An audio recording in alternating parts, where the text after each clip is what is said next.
Hi guys, I just want to make a little video here to point out a little interaction I had with a persona online that goes by the name of Astronomy Live on YouTube, and then he also has a Godlike Productions account where he's the senior forum moderator. He goes by the Deplorable Astronaut. I've had some interactions before with him. I think he also went by Dr. Astro. I actually think he has a PhD in astronomy. And I just want to point out that he seems like a very, very bright, left-minded, analytical individual. He knows a lot about math. He knows a lot about perceived astronomy. And he started this thread where he was debunking one of these sensationalist conspiracy theorists who thought that the Earth's axis of rotation was shifting out of whack abnormally at an extreme wobble. And he goes into great detail and he explains how, well, that's not the case. It's what we call a Chandler wobble. It's what they call Chandler wobble.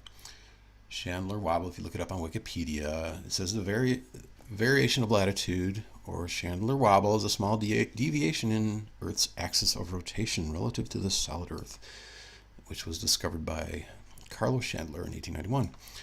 It amounts to about 9 meters, or 30 feet, in the point at which the axis intersects the Earth's surface and has a period of 43 days.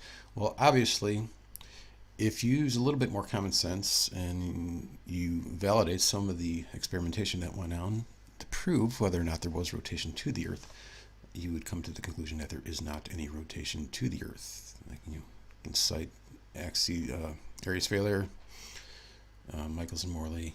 You can even look into Maurice Elias as well, and on and on and on.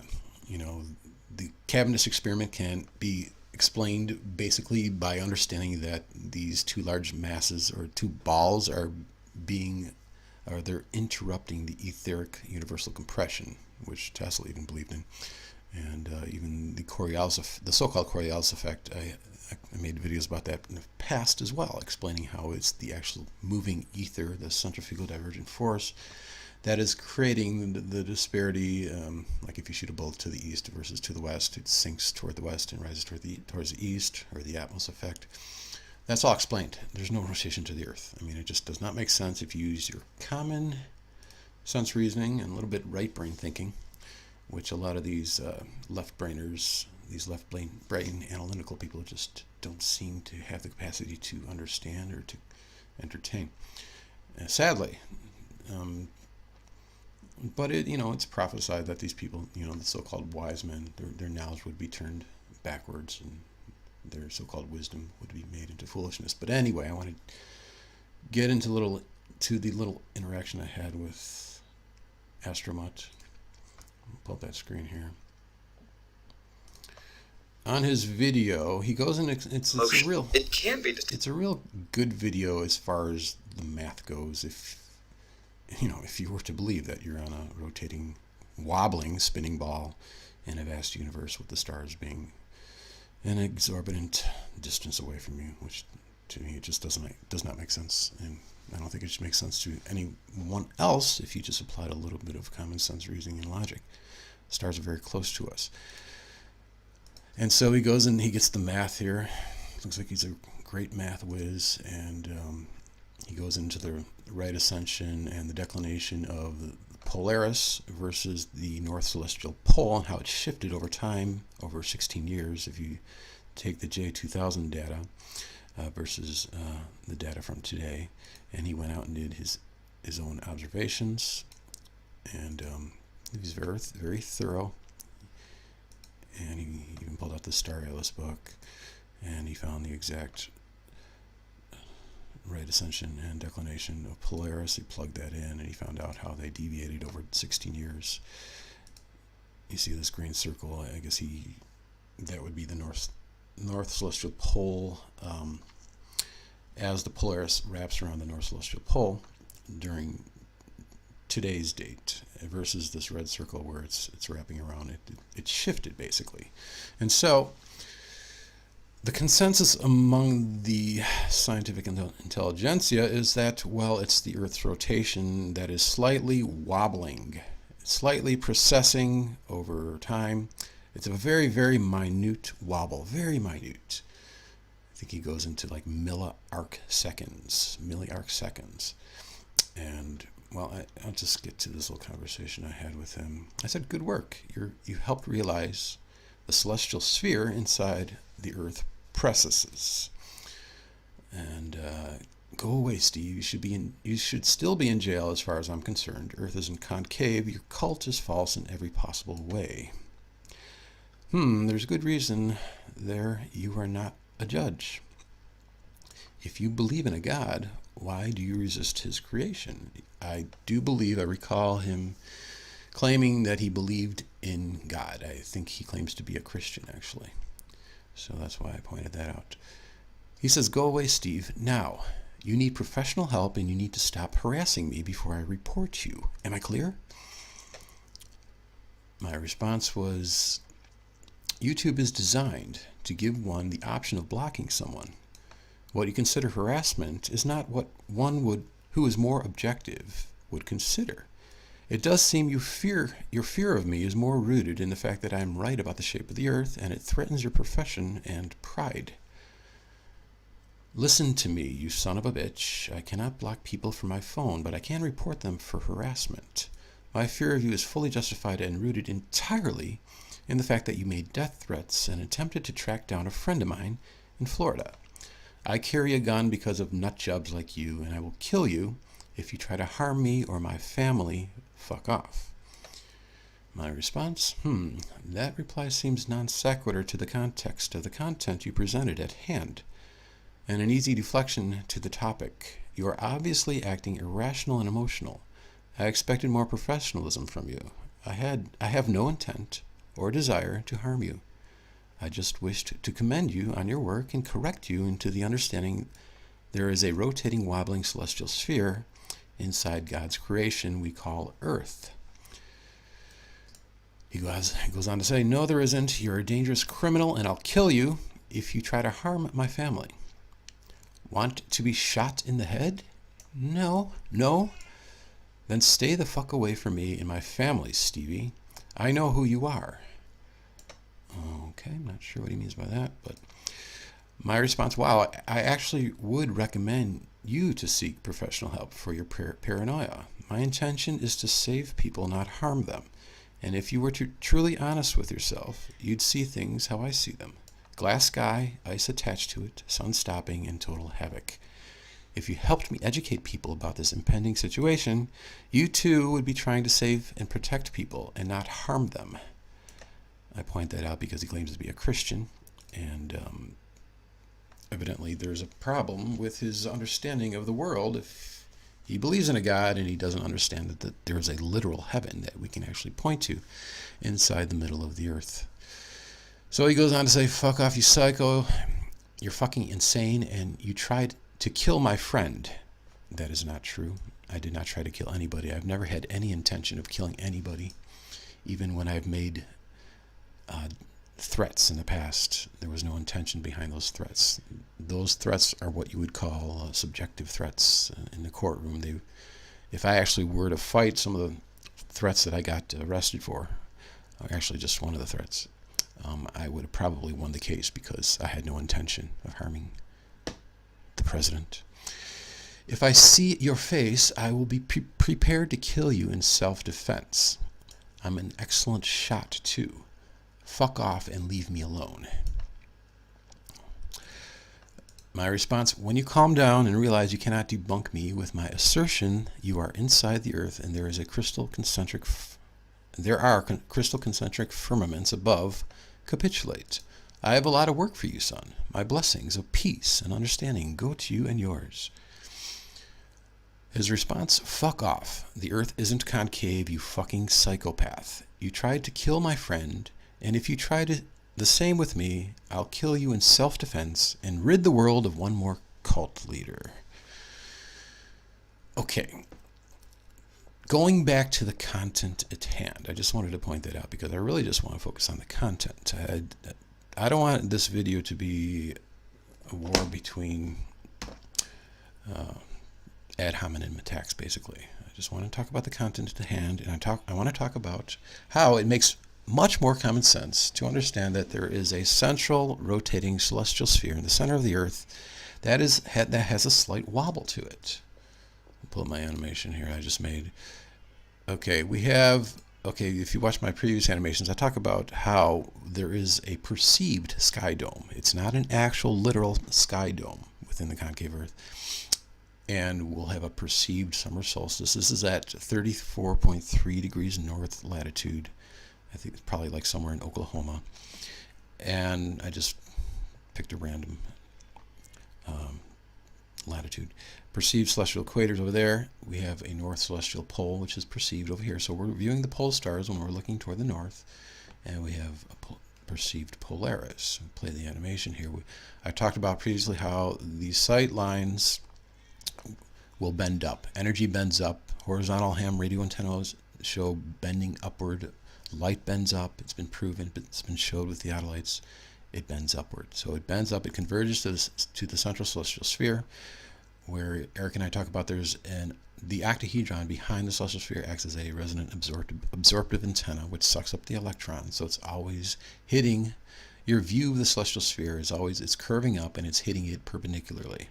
And so this purple line here is the actual cutoff line, or the horizon line, in which it obscures the back part of the celestial sphere. So that 55.7 degrees that's if you take 90 degrees and you minus 34.3, you get 55.7.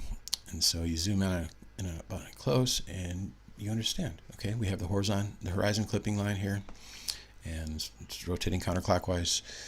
But more importantly, just using your common sense here. Now, what's more believable? You can have this 8,000 mile wide, solid, rotating, slightly wobbling Earth, and it's just slightly precise, just has a slight wobble. I mean, we're talking 30 feet. Just a slight wobble, even though there's a huge amount of mass distribution variation.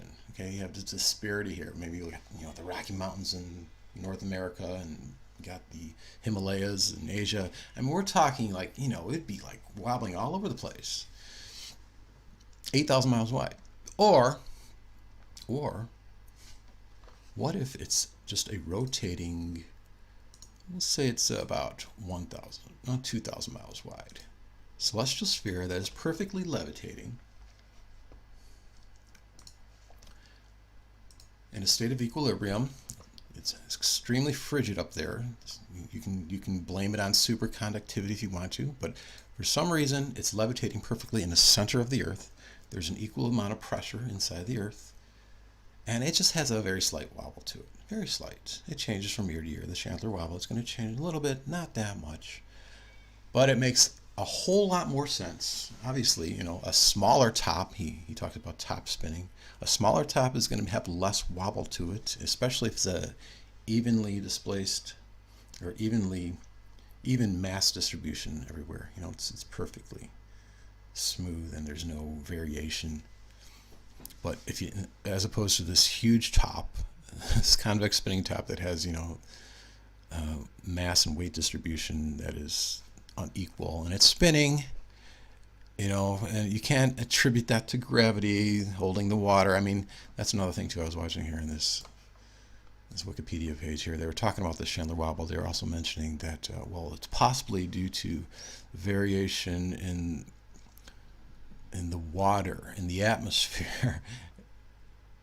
Okay, if you're gonna you can't have it both ways. If you're gonna claim that it's a variation in the atmosphere, in the seabed, in the water, causing just a tiny little slight wobble to the Earth, you're gonna have to also say that, okay, well then, yeah, if the Earth were rotating, this water, this seabed, this atmosphere, it would be creating this huge whiplash effect, and the water even wouldn't stick on a spinning ball.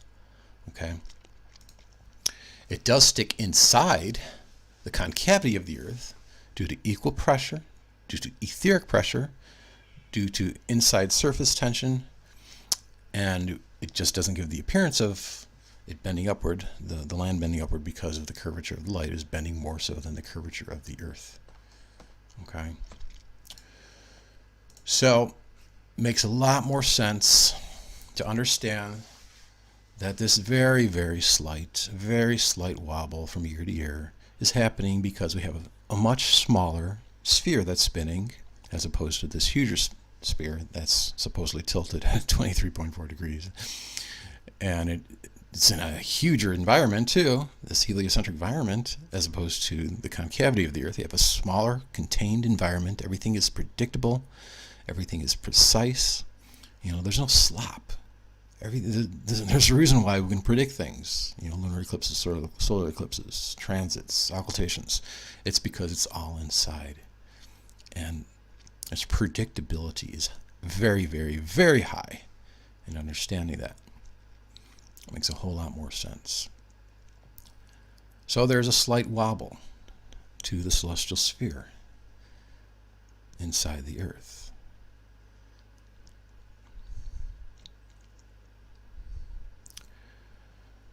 That's the only thing that makes sense. And so, Astromut, nothing personal at all. It just, like I said before, I do not wish to harm you. I am not a psychopath.